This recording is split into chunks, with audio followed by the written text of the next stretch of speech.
నమస్తే. ఇవాళ తెలుగు రాష్ట్రాల్లో అంటాం కంటే దేశవ్యాపితంగా పుష్ప హీరో అల్లు అర్జున్ బెయిల్ రద్దవుతుందా, మళ్ళా జైల్లోకి వెళ్తాడా, చాలా పెద్ద హాట్ టాపిక్గా నడుస్తూ ఉన్నది. అసలు బెయిల్ ఇచ్చిన తర్వాత బెయిల్ రద్దు చేయటం సాధ్యపడుతుందా? నెంబర్ 1. రెండో అంశం, అసలు ఎందుకు రద్దు చేయాలి, నేరం అంత తీవ్రమైందా, వీటిని కొద్దిగా ఆలోచించాలి. అయితే ఇక్కడ జరుగుతున్నటువంటి అంశం ఏమిటంటే, ఒక సెక్షన్ ఆఫ్ మీడియా లేదు ఆ రాష్ట్ర ప్రభుత్వం, తెలంగాణ రాష్ట్ర ప్రభుత్వం కావాలని పని కట్టుకొని ఒక ప్రచారం చేస్తున్నారు. పుష్ప హీరో అల్లు అర్జున్ తిరిగి మళ్ళా జైలుకి వెళ్ళిపోతాడు, అతను బెయిల్ రద్దు అయిపోతుంది, వదిలిపెట్టే ప్రశ్న లేదు అనేటువంటి మాటలు మీడియాలో విన్నప్పుడు నాకు ఆశ్చర్యాన్ని కలిగిస్తుంది, కొద్దిగా హాస్యాస్పదంగా కూడా అనిపిస్తుంది. ఎవరికో కక్ష ఉంటే బెయిల్ రద్దు కావు. చట్టం తన పని తాను చేసుకు వెళ్ళేటటువంటి పద్ధతుల్లోనే ముందుకు వెళ్తుందనేది నాకున్నటువంటి చిన్న అనుభవం. అసలు బెయిల్ ఎందుకు ఇస్తారు, బెయిల్ ఎందుకు ఇవ్వరు, ఇది ఈ సందర్భంగా రాష్ట్ర ప్రజానీకం తెలుసుకోవాలని మనం చేస్తున్నాం. బెయిల్ అనేది చాలా సందర్భాల్లో ఇస్తారు, ఎక్సెప్షనల్ కేసెస్లో బెయిల్ ఇవ్వరు. బెయిల్ ఇవ్వరు అంటే అర్థం పోలీస్ కస్టడీలోకి పంపిస్తారు, నిర్బంధిస్తారు. ఎందుకు పోలీస్ కస్టడీలోకి పంపిస్తారు, రిమాండ్ చేసి నిర్బంధిస్తారు అంటే, తాను చేసినటువంటి నేరంలో సాక్షుల్ని ప్రభావితం చేస్తారనేటువంటి ఉద్దేశం ఒకటి బలమైనది. సాక్షులను ప్రభావితం చేసి బయట ఉంటే కేసును తారుమారు చేసేస్తారు అనుకున్నప్పుడు బెయిల్ని తిరస్కరించి ఛార్జ్ షీట్ వేసేంత వరకు, లేకపోతే ఎంక్వైరీ అయిపోయేంత వరకు జైల్లో నిర్బంధించేటటువంటి ప్రయత్నం చేస్తారు. ఇది చట్టం చెబుతున్నటువంటి అంశం. అయితే నాకు అర్థం కానిది ఏంటంటే, ఈ కేసులో అల్లు అర్జున్ సాక్షుల్ని ప్రభావితం చేయడానికి ఏమైనా అవకాశం ఉందా? లేదు, అల్లు అర్జున్ అనే వ్యక్తి ఇంటెన్షనల్గా రేవతిని చంపడానికి ప్రయత్నం చేశాడా? అసలు రేవతి చనిపోతుందని అతనికి తెలుసా? లేదు, రేవతి కుమారుడు సీరియస్గా ఉన్నదనే విషయం ఆ తర్వాత తెలుసుకోవచ్చు, కానీ అప్పుడు తెలుసా? అసలు అల్లు అర్జున్ యొక్క ఇంటెన్షన్ ఏంటి? సినిమాకి వెళ్ళాలి, సినిమా చూడాలి, ఎప్పుడు ఈ సినిమా నేను చూస్తున్నాను, ఈ హాల్లోనే చూస్తున్నాను కాబట్టి నేను వెళ్ళాలి అనే సెంటిమెంట్తో వెళితే ఈ రకమైనటువంటి పరిణామాలు సంభవించటం, ఆ తర్వాత పెద్ద ఎత్తున ఆయన అరెస్ట్ చేయాలనేటువంటి ప్రయత్నం జరగటం మనం గత 4-5 రోజుల నుంచి మనం పరిశీలిస్తున్నాం.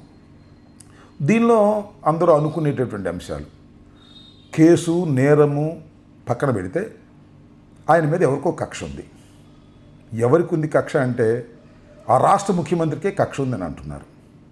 ఎందుకు అంటున్నారంటే, ఒకానొక సందర్భంలో అందరికీ ధన్యవాదాలు చెప్తూ తెలంగాణ ముఖ్యమంత్రి అని పేరు గుర్తురాకో లేక గొంతు ఎండిపోయో ఆ పేరును స్కిప్ చేశారనేటువంటి ఒక బాధ బహుశా ఆ ముఖ్యమంత్రి గారికి ఉంది అని అనుకుంటున్నారు. ఆ బాధతో కాదు, ఏదో స్వామి చెప్తారే, అత్త తిట్టినందుకు కాదు తోడి కోడలు ఎక్కిరించినందుకు అని. ఈయన మర్చిపోయినందుకన్నా కేటీఆర్ అసలు సినిమా నటులకి హీరోలకే ఈ రాష్ట్ర ముఖ్యమంత్రి పేరు గుర్తుండటం లేదు అని అన్నాడనేది ఇంకా పెద్ద ఈగోగా రేవంత్ రెడ్డి గారికి మారింది అనేది చాలామంది విశ్లేషకుల అభిప్రాయం. నాకు తెలియగలుగుతానండి, పేరు మర్చిపోతే ముఖ్యమంత్రి గారి పేరు మర్చిపోతేనో, లేక ముఖ్యమంత్రి గారి కోపం వస్తేనో, లేకపోతే కేటీఆర్ గారు దెప్పి పొడిస్తేనో అన్యాయంగా అనవసరంగా తీసుకెళ్ళి లోపల పెట్టేయడం ధర్మమేనంటారా? ఇది తగునా? ఆలోచించుకోవాలి ప్రజానీకం. నాకు ఇంకోటి కూడా అనిపిస్తుంది, అదేమిటంటే, ఒక సెక్షన్ ఆఫ్ మీడియా అండ్ రాష్ట్ర ప్రభుత్వంలో ఒక భాగం, కాంగ్రెస్లో అందరూ కాదని నా అభిప్రాయం, ఒక భాగం అల్లు అర్జున్ని, అల్లు కుటుంబాన్ని ఒక రకంగా బ్లాక్మెయిల్ చేస్తున్నారు. త్వరలో వెళ్ళిపోతాడు లోపలికి, అరెస్ట్ చేసేస్తారు, బెయిల్ రద్దు అయిపోద్ది అని భయపెట్టేటటువంటి ప్రయత్నం చేస్తున్నారు. నాకున్నటువంటి అవగాహన మేరకు హీరోలు సినిమాల్లో బ్రహ్మాండంగా ఉంటారు కానీ నిజ జీవితంలో వారికి అంతగా గొప్ప ఆలోచన విధానాలు ఉండవని నా వ్యక్తిగతమైనటువంటి అభిప్రాయాలు. ఇలాంటి సిచ్యువేషన్ని ఎదుర్కోవడానికి సాహసం చేయరనేది కూడా నా అభిప్రాయం. ఎందుకంటే అద్దాల మెడలో ఉండేటటువంటి వ్యక్తులు సినిమా హీరోలు. సరే, సినిమా హీరో అరెస్ట్ అయినప్పుడు రిలీజ్ అయిన తర్వాత ఆయన్ని పరామర్శించడానికి వెళ్ళటం అనేది తోటి నటుడిది చాలా సహజమైనటువంటి అంశం. ఇక్కడ కొంతమంది ఏమంటారంటే ఆయన్నైతే పరామర్శించడానికి వెళ్తారు కానీ రేవతి కుటుంబ సభ్యుడు ఆసుపత్రిలో ఉంటే పరామర్శించడానికి వెళ్ళడా, ఇది ఒక వాదన. వెళ్ళరు వాళ్ళు. ఎందుకు వెళ్తారు? కన్సర్న్ ఇతనితో ఉంటుంది, సినిమా హీరో తోటి హీరో అని.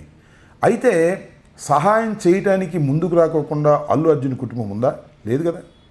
ఎమ్మటే వారు ప్రకటించారు కదా, 25 లక్షలు ఇస్తామన్నారు. వారి యోగక్షేమాలు తెలుసుకోవాలనేటువంటి ప్రయత్నం చేస్తున్నారు. ఇది తప్పెలా అవుతుంది నాకు అర్థం కాలేదు.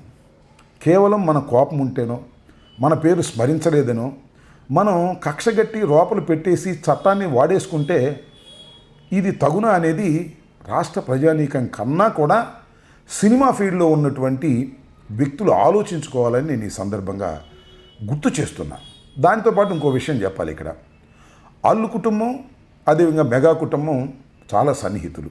నేను గతంలో కూడా చెప్పా, ఒకరి మీద ఒకరు ఆధారపడి రాజకీయాల్లో కానీ సినిమాల్లో కానీ పైకొచ్చినటువంటి వ్యక్తులు.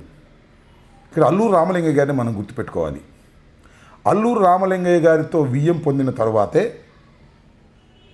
చిరంజీవి గారు మెగాస్టార్గా వెళ్ళారు. మెగాస్టార్గా వెళ్ళడానికి అల్లు అరవింద్ గారి కృషి కూడా ఉందని నేను విశ్వసిస్తాను, నమ్ముతాను. ఇవాళ వారు ఈ స్టేజ్లో ఉన్నారంటే పరస్పర సహకారంతోనే ఉన్నారు. మొన్న కూడా వారు పరస్పరంగా సహకరించుకున్నారు.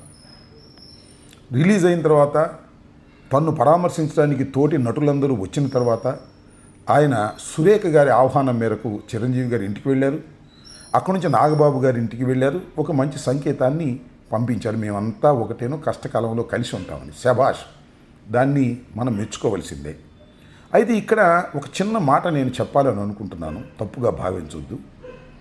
కానీ రాష్ట్ర ఉప ముఖ్యమంత్రిగా ఉన్నటువంటి పవన్ కళ్యాణ్ గారికి మాత్రం ఆయనకి ఫోన్ చేసి పరామర్శించినట్టు కానీ వీరు వారు మాట్లాడుకున్నట్టు కానీ ఎక్కడా కనిపించలేదు.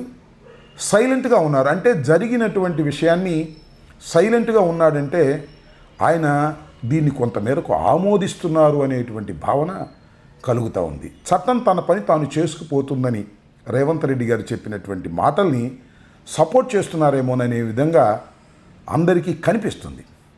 నేను ఇక్కడ చాలా స్పష్టంగా చెప్పదలుచుకున్నది ఏమిటంటే పవన్ కళ్యాణ్ గారికి అల్లు అర్జున్ వ్యవహారం నచ్చకపోవచ్చు. ఎందుకంటే శిల్పా రవి ఎన్నికల ప్రచారానికి వైఎస్ఆర్ కాంగ్రెస్ పార్టీ తరపున వెళ్ళాడు కాబట్టి ఆయన నాకు నచ్చలేదు అనుకోవచ్చు. నచ్చకపోవటం వేరు, క్లిష్ట సమయంలో అండగా ఉండటం వేరు. నచ్చకపోతే నచ్చకపోయారు. కానీ తోటి హీరోని ఇంతగా బ్లాక్మెయిల్ చేసి హింసించేటటువంటి కార్యక్రమాలు చేస్తున్నప్పుడు పల్లెత్తి సింపతి మాట్లాడకపోవటం అనేది ధర్మం కాదనేది నా అభిప్రాయం. ఇక్కడ ఇంకో విషయాన్ని కూడా చెప్పాలి. ఒకానొక సందర్భంలో ఎన్నికలు నాకు గుర్తులేదు కానీ అశ్విని దత్ గారు సినిమా ప్రొడ్యూసర్ విజయవాడలో కంటెస్ట్ చేశారు తెలుగుదేశం తరపున. సాక్షాత్తు చిరంజీవి గారు, చాలా పెద్ద క్రేజ్లో ఉన్న చిరంజీవి గారు వచ్చి ప్రచారం చేశారు. సరే, అఫ్కోర్స్ ఓడిపోయాడు అనుకోండి, ఎవరు మన అశ్విని దత్ గారు ప్రచారం చేశారు. అదేంటి వ్యక్తిగత సంబంధ బాంధవ్యాలు అనేవి ఇక్కడ గుర్తుపెట్టుకోవాలి. అలాగే అల్లు అర్జున్కి శిల్పా రవికి వ్యక్తిగత సంబంధాలు ఉన్నాయని మీరు ఎందుకు అనుకోవటం లేదు? ఆ ప్రేమతోనే వచ్చి ఉండొచ్చు కదా. మీ మీద కోపంతో వచ్చాడు ఎందుకు అనుకుంటున్నారు? మీ మీద కోపంతో వచ్చాడనేటువంటి ఉద్దేశంతోనో, శిల్పా రవికి సపోర్ట్ చేశాడనే ఉద్దేశంలోనో, ఇలాంటి కీలక సమయంలో మీరు ఒక సినిమా హీరోకి జరుగుతున్నటువంటి నష్టాన్ని కానీ అన్యాయాన్ని కానీ తోటి సినిమా హీరోగా బంధువుగా మీరు అండగా నిలబడకపోవటం మీ అభిమానులు కూడా నచ్చదని నేను భావిస్తూ ఉన్నా. టోటల్గా చూస్తే నాకు అనిపిస్తున్నది ఏంటంటే మీడియాలో ఒక సెక్షను, అదేవిధంగా ప్రభుత్వంలోని కొంతమంది అల్లు కుటుంబాన్ని బ్లాక్మెయిల్ చేయాలని, లొంగ తీసుకోవాలనేటువంటి ప్రయత్నం చేస్తున్నారు. మరి ఎందుకు బ్లాక్మెయిల్ చేయాలనుకుంటున్నారో నాకు తెలియదు, లేక ఈగో చల్లార్చుకోవడానికి చేస్తున్నారో నాకు అర్థం కాలేదు. దానికి తోడుగా పవన్ కళ్యాణ్ గారి సైలెన్స్ కూడా వారికి దోహదపడటం అనేది ధర్మం కాదనేది నేను అభిప్రాయపడుతున్నాను. ఏది ఏమైనా ఒకటి చాలా స్పష్టంగా చెప్పదలుచుకున్నాను. అల్లు అర్జున్ బెయిల్ రద్దయిపోతుందనేది కేవలం పుకారు మాత్రమే. నేను ఇంకా లోతుగా కనుక్కుంటే అసలు ఈ బెయిలును, ఇంటీరియం బెయిలుని రద్దు చేయమని ప్రభుత్వం వైపు నుంచి కానీ పోలీస్ వైపు నుంచి కానీ ఎక్కడ కూడా పిటిషన్ కూడా ఫైల్ చేయకోకుండా ఎందుకు ఇంత ఆర్భాటం చేస్తున్నారు? ఇది తెలుసుకోవాల్సిన అంశం. అంటే మీడియాలో హంగామా చేసి అల్లు అర్జున్ని, అల్లు అరవింద్ గారిని భయపెట్టాలని అనుకోవడం దుర్మార్గం అని చెప్తున్నాను. కోర్స్ నాకేమీ అల్లు అర్జున్ గారు కానీ, లేకపోతే నాకేమీ అల్లు అరవింద్ గారు కానీ నాకేమీ తెలుసు, కానీ వారి శ్రేయస్సు కోసమో వారికి పక్షపాతంగా ఉండాలని మాత్రం నేను కాదని మనవి చేస్తున్నా. జరుగుతున్నటువంటి అధర్మాన్ని ఖండించవలసినటువంటి బాధ్యత ఉంది కాబట్టి నేను ఖండిస్తున్నా. చిరంజీవి గారు, పవన్ కళ్యాణ్ గారు, నాగబాబు గారు, అల్లు అరవింద్ గారు, అల్లు అర్జున్ గారు అందరూ ఎప్పటికో ఒకప్పటికి ఏకమైపోతారు అనేది నగ్న సత్యం. అది తెలుసుకునే నేను మాట్లాడుతున్నాను. జరుగుతున్నది అన్యాయం. అల్లు అర్జున్ గారైనా మరొకరున్నా ఇది తప్పు అని చెప్పవలసినటువంటి బాధ్యత ప్రజాస్వామ్యవాదుల కన్నా కూడా సినిమా ఫీల్డ్లో ఉన్న అందరికీ ఉందని మనవి చేస్తున్నా. సినిమా ఫీల్డ్లో ఉన్నటువంటి వ్యక్తులందరూ కూడా దీన్ని గ్రహించాలి, దీన్ని ఎదుర్కోవాలి. ఎదుర్కోకపోతే మీ అంత పిరికి వాళ్ళు ఎవరూ లేరని అనుకుంటారు.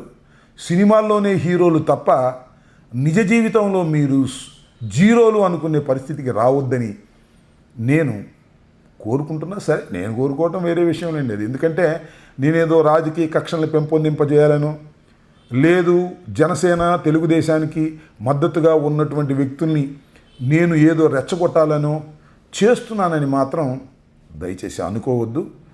నాకు అల్లు అర్జున్ గారైనా, పవన్ కళ్యాణ్ గారైనా, చిరంజీవి గారైనా ఎవరైనా ఒకటే. నేను మరోసారి చెబుతున్నా, అందరూ ఏకమవుతారు ఎప్పటికైనా. కానీ ఇప్పుడు జరిగిన నష్టాన్ని మాత్రం మీరు పూడ్చుకోలేరని నేను ఈ సందర్భంగా చెబుతూ, ఇప్పటికైనా సినిమా హీరోలు, సినిమా నటులతో సంబంధం ఉన్నటువంటి రాజకీయ నాయకులు కాస్త లోతుగా ఆలోచించాలని నేను మిమ్మల్ని కోరుకుంటున్నా. ధన్యవాదాలు.